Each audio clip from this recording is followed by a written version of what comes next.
BLUESKY, and today I am reviewing the Lincoln Center off-Broadway revival of Henrik Ibsen's Ghosts, a new version adapted by Mark O'Rourke, directed by Jack O'Brien, running through April 26th at Lincoln Center Theater at the Mitzi E. Newhouse at 150 West 65th Street in New York City.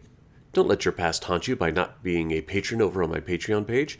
Come over now and subscribe for as little as $1 a month, where you can help this channel as well as my classic cinema podcast, Yesterday's Matinee. The latest episode on the Jerome Kern-Ira Gershwin musical Covergirl is currently available for patrons only. Thank you to my current patrons, especially my Neo and Hamilton tier patrons, and welcome to the new ones. Links to my Patreon page and my Spotify page will be in the description. Ghosts was the first Ibsen play I had ever read, going back to the Arthur Coppett adaptation that was staged on Broadway in 1982.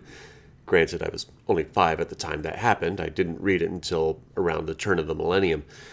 I was looking for an Ibsen monologue for my audition repertoire and thought I could maybe play Oswald.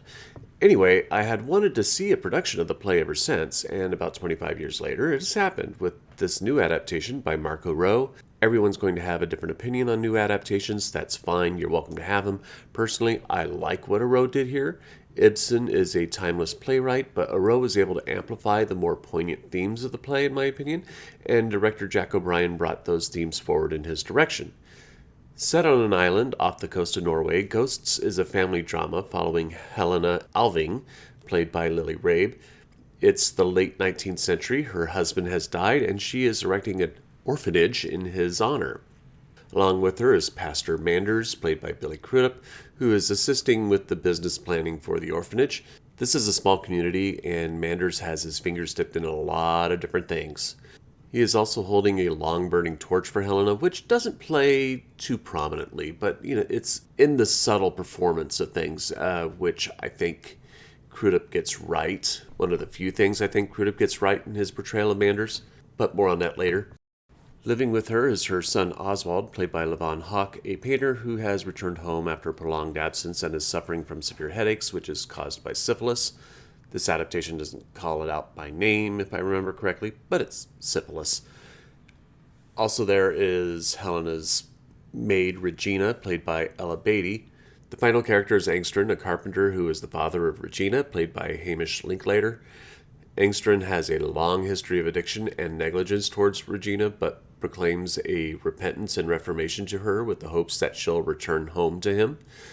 Nothing is as it seems. While the plan for the orphanage goes forward, the sins of the fathers, both literally and figuratively, and the ghosts of their pasts are revealed, creating rifts between everyone. O'Rourke has emphasized Ibsen's measure for corruption in humanity, as secrets of Helena's deceased husband reveal her own willingness to obfuscate the past to protect her interests. Manders is no better, as his absolute religious rigidity about the sanctity of marriage entraps him, as he had mandated to Helena to stay with her philandering, morally broken husband, essentially causing her to lie. Everything ties together bit by bit as the revelations affect Helena's perceptions of her son Oswald, Regina's parentage and position in her house, and also Oswald and Regina's feelings toward each other. The theme of how one little bit of compromise compounds with each additional little lie runs rampant as hopes are dashed and dreams are burned to the ground. Though I love the adaptation, I feel the production as a whole is a mixed bag. I like John Lee Beatty's set design. It's atmospheric and appropriately dark and dreary for a wintertime Norway when the sun rises, but only barely at times of the year. Japhy Weideman's lighting design helps amplify the environment, but there are some odd lighting cues that feel clunky. There were lighting cues that popped a bit too harshly for the moment. This may not necessarily be a lighting design issue, as it could be miscues from the stage manager and the light board operator specific to the performance I was in. Either way, it was sloppy in specific moments.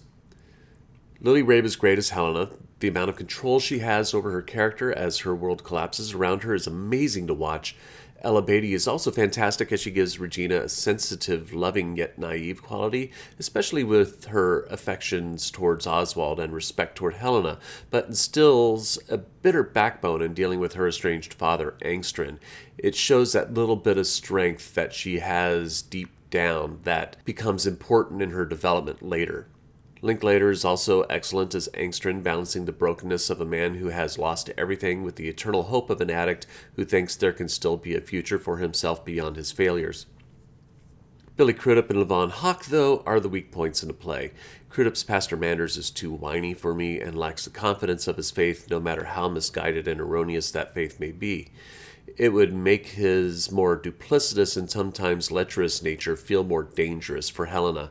Instead, I wonder why Helena should even bother dealing with this man. Levon Hawke's Oswald is also too weak for me. He is a man who has experienced the world, and though yes, he is dying, should have the confidence of someone who has lived the adventures he recounts. When he expresses his affection toward Regina, it ends up lacking the confidence that Regina would want in order to reciprocate.